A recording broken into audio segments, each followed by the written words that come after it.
Hello friends, ಎಲ್ರಿಗೂ ನಮಸ್ಕಾರ. ಲಕ್ಷ್ಮಿ ಅಡುಗೆಗೆ ಸ್ವಾಗತ. ನಾನಿವತ್ತು ತುಂಬ ಹೆಲ್ದಿಯಾಗಿರುವಂಥ ಮೊಳಕೆ ಕಟ್ಟಿದ ಹೆಸರುಕಾಳು ಹಾಗೆಯೇ ಹಸಿ ತರಕಾರಿಗಳನ್ನು ಬಳಸಿ ಹೆಲ್ದಿ ಬ್ರೇಕ್ಫಾಸ್ಟ್ ಸಲಾಡ್ ಹೇಗೆ ಮಾಡ್ಕೊಳ್ಳೋದು ಅಂತ ತೋರಿಸ್ಕೊಡ್ತಿದ್ದೀನಿ. ಬನ್ನಿ ಇವಾಗ ಈ ಸಲಾಡ್ ಹೇಗೆ ಮಾಡೋದು ಅಂತ ನೋಡೋಣ. ಮೊದಲಿಗೆ ಒಂದು ಪಾತ್ರೆಯಲ್ಲಿ ಕಾಲು ಭಾಗದಷ್ಟು ಬಿಸಿ ನೀರನ್ನು ತೊಗೊಂಡಿದ್ದೀನಿ. ಅದಕ್ಕೆ ಮೊಳಕೆ ಕಟ್ಟಿದ ಹೆಸರುಕಾಳನ್ನು ಹಾಕಿ ಒಂದು 10 ನಿಮಿಷ ನೆನೆಯೋದಕ್ಕೆ ಅಂತ ಇಟ್ಬಿಡಬೇಕು. ನಂತರ ಒಂದು ಪಾತ್ರೆಯನ್ನು ತೊಗೊಂಡು ಅದಕ್ಕೆ ಇವಾಗ ಎಲ್ಲ ಕಾಳನ್ನು ಮಿಕ್ಸ್ ಮಾಡೋಣ. ಮೊದಲಿಗೆ ಇವಾಗ ನಾನು ಕಡಲೆಕಾಳನ್ನು ತೊಗೊಂಡಿದ್ದೀನಿ. 1 ಕಪ್ ಕಡಲೆಕಾಳನ್ನು ಬೇಯಿಸ್ಕೊಂಡು ತೊಗೊಂಡಿದ್ದೀನಿ. ನೀವು ಬೆಳಗ್ಗೆ ಬ್ರೇಕ್ಫಾಸ್ಟ್ಗೆ ಏನಾದರೂ ಈ ರೆಸಿಪಿನ ಮಾಡೋದಾದರೆ ನೈಟ್ ನೆನೆಸಿ ಬೆಳಗ್ಗೆ ಅದನ್ನು ಒಂದು 2-3 ವಿಷಲ್ಲು ಚೆನ್ನಾಗಿ ಬೇಯಿಸ್ಕೊಂಡು ತೊಗೋಬೇಕಾಗತ್ತೆ.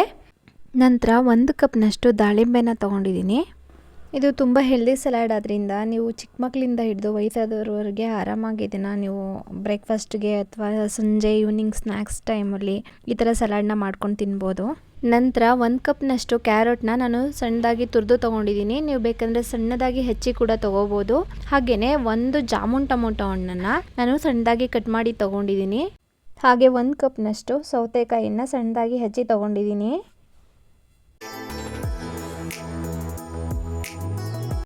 ಇವಾಗ 1 ಈರುಳ್ಳಿನ ಸಣ್ಣದಾಗಿ ಹೆಚ್ಚಿ ತೊಗೊಂಡಿದ್ದೀನಿ.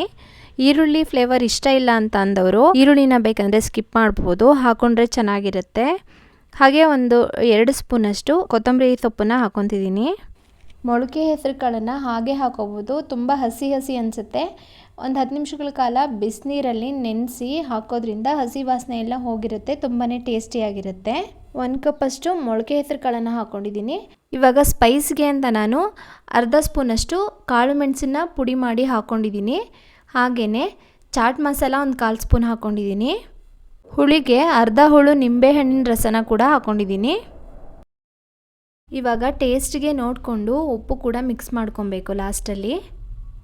ಇವಾಗ ಎಲ್ಲ ರೀತಿ ಕಾಳುಗಳು ತರಕಾರಿಗಳು ಎಲ್ಲ ಮಿಕ್ಸ್ ಆದ ನಂತರ ಲಾಸ್ಟಲ್ಲಿ ಸ್ಪೈಸಸ್ ಎಲ್ಲ ಹಾಕ್ಕೊಂಡು ಚೆನ್ನಾಗಿ ಮಿಕ್ಸ್ ಮಾಡ್ಕೊಬೇಕಾಗತ್ತೆ. ಈ ಥರ ಸಲಾಡನ್ನು ಯಾವುದೇ ಏಜವರಾಗಿರ್ಬೋದು, ಚಿಕ್ಕ ಮಕ್ಕಳಿಂದ ದೊಡ್ಡವ್ರವರೆಗೂ ಅಡುಗೆ ಬರಲಿ ಬಿಡಲಿ ಇದನ್ನು ತುಂಬ ಈಸಿಯಾಗಿ ಮಾಡ್ಕೋಬೋದು. ಕಡಲೆಕಾಳು ಒಂದು ಬೇಯಿಸಿರೋದು ಬಿಟ್ಟರೆ ಇನ್ಯಾವುದೂ ಬೇಯಿಸಿರೋದು ತೊಗೊಂಡಿಲ್ಲ. ತಯಾರು ಮಾಡೋದಕ್ಕೂ ತುಂಬ ಈಸಿ, ಹಾಗೆಯೇ ತುಂಬ ಹೆಲ್ತಿಗೆ ಕೂಡ ಒಳ್ಳೆಯದು. ನೀವು ವಾರದಲ್ಲಿ 1 ಸಲ ಅಥವಾ 2 ಸಲ ಬ್ರೇಕ್ಫಾಸ್ಟ್ ಅಥವಾ ಲಂಚನ್ನು ಸ್ಕಿಪ್ ಮಾಡಿ ಈ ಥರ ಮಾಡಿಕೊಂಡು ತಿನ್ನೋದ್ರಿಂದ ಆರೋಗ್ಯಕ್ಕೆ ತುಂಬ ಒಳ್ಳೆಯದು. ತುಂಬ ಚಿಕ್ಕ ಮಕ್ಕಳು ತರಕಾರಿನ ಇಷ್ಟಪಡಲ್ಲ. ಅಂಥವ್ರಿಗೆ ನೀವು ಈ ಥರ ಸಲಾಡ್ನ ಮಾಡಿ ಒಂದ್ಸಲ ಟೇಸ್ಟ್ನ ತೋರಿಸಿದ್ರೆ ತುಂಬಾ ಇಷ್ಟಪಟ್ಟು ತಿಂತಾರೆ. ಹಾಗೆಯೇ ಅವ್ರಿಗೆ ಸ್ನ್ಯಾಕ್ಸ್ಗೆ ಮತ್ತು ಲಂಚ್ ಬಾಕ್ಸ್ಗೆ ನೀವು ಇದನ್ನು ಪ್ರಿಪೇರ್ ಮಾಡಿ ಕೊಡ್ಬೋದು. ಹೆಲ್ದಿ ಮತ್ತು ಟೇಸ್ಟಿಯಾಗಿರುವಂಥ ಸಲಾಡ್ ರೆಡಿಯಾಗಿದೆ. ಯಾರ್ಯಾರು ಈ ವಿಡಿಯೋನ ನೋಡ್ತಾ ಇದ್ದೀರಾ ತುಂಬಾ ಥ್ಯಾಂಕ್ ಯು. ನೀವೆಲ್ಲರೂ ಈ ರೆಸಿಪಿನ ಟ್ರೈ ಮಾಡಿ, ಹಾಗೆ ನಿಮ್ಮ ಫ್ರೆಂಡ್ಸು ಫ್ಯಾಮಿಲಿ ಒಟ್ಟಿಗೆ ಈ ರೆಸಿಪಿನ ಶೇರ್ ಮಾಡ್ಕೊಳ್ಳಿ. ನಮ್ಮ ಚಾನಲ್ನ ಸಬ್ಸ್ಕ್ರೈಬ್ ಮಾಡಿ. Thank you.